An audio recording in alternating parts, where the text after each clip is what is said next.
Di Toraja, orang yang meninggal sangat dihargai, dibuatkan patung menyerupai semasa hidup dan bahkan upacara kematiannya bisa menghabiskan uang sampai miliaran.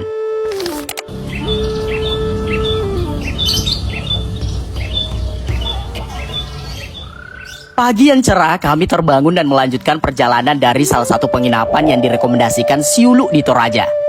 Kami bergegas mengunjungi wilayah yang bisa kami jangkau sebagai orang yang baru pertama kali menginjakan kaki di Tanah Toraja.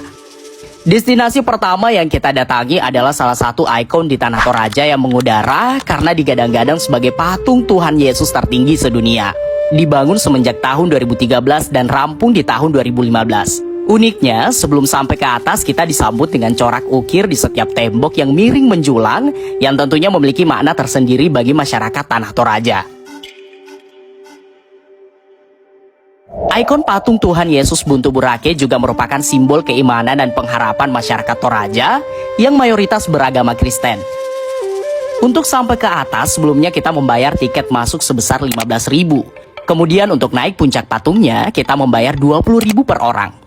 Yang tentunya perjalanan naik ke atas terbayarkan dengan patung dari Yesus dengan gambaran wajah yang teduh dan tangan terbuka lebar, memancarkan kedamaian dan kasih sayang yang bagi orang-orang Toraja mempercayainya bahwa hal ini bisa memberi ketenangan bagi setiap pengunjung yang melihat ke arah patung.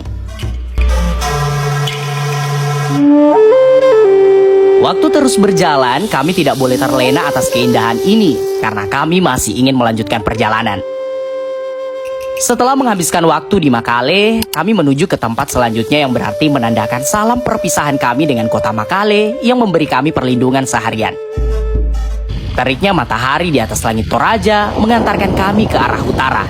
Memasuki daerah Rantepao, disambut angin sepoi-sepoi kombinasi matahari terik, namun tetap terasa sejuk. Kami akhirnya singgah di desa Sandan Uai, kecamatan Sanggalangi, yang merupakan objek paling terkenal di Toraja. Baru saja masuk pintu gerbang, kita langsung disambut oleh pemandu wisata yang siap membantu menginformasikan perihal destinasi ini. Iya, kita memang akan masuk ke goa yang memiliki nilai sakral akan tradisi dan budaya orang Toraja. Mereka menyebutnya Londa, yang berarti kumpulan tulang belulang, tahu-tahu dan kuburan gantung. Karena di dalamnya menyimpan kegelapan, makanya pemandu mengarahkan kami menyewa Petromax sebagai penerang. Sebelum masuk, tentunya kita di briefing terlebih dahulu dan mendapatkan beberapa informasi tentang tradisi budaya orang-orang Toraja. Peti yang kalian lihat di dinding gua luar merupakan peti jenazah dari para leluhur. Semakin tinggi letaknya peti, menunjukkan semakin tinggi derajat kebangsawanan jenazah tersebut. Patung-patung yang digantung merupakan wujud manusia yang telah dimakamkan di goa ini. Mereka menyebutnya dengan sebutan tahu-tahu. Kagetnya, ternyata untuk dibuatkan patung seperti itu, terlebih dahulu keluarga harus melakukan tradisi ritual pemotongan kerbau sebanyak 24 ekor.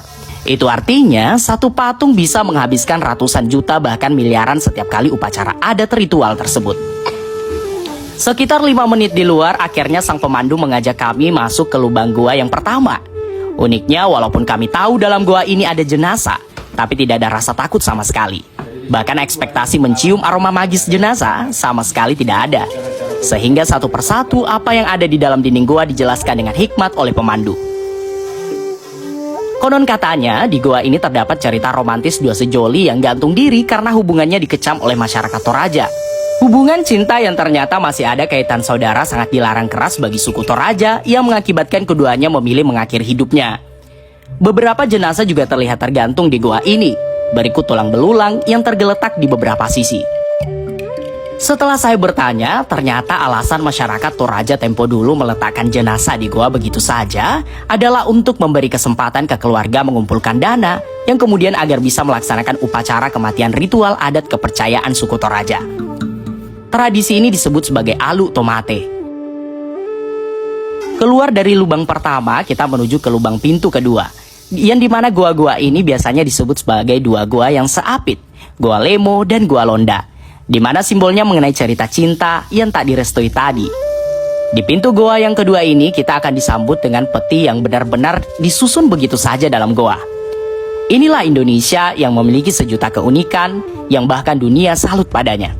Karena perbedaanlah yang menyatukan kita semua dan keberagamanlah yang menghidupkan kita semua. Toraja adalah bukti nyata bahwa kita tumbuh dari kepingan tradisi dan budaya.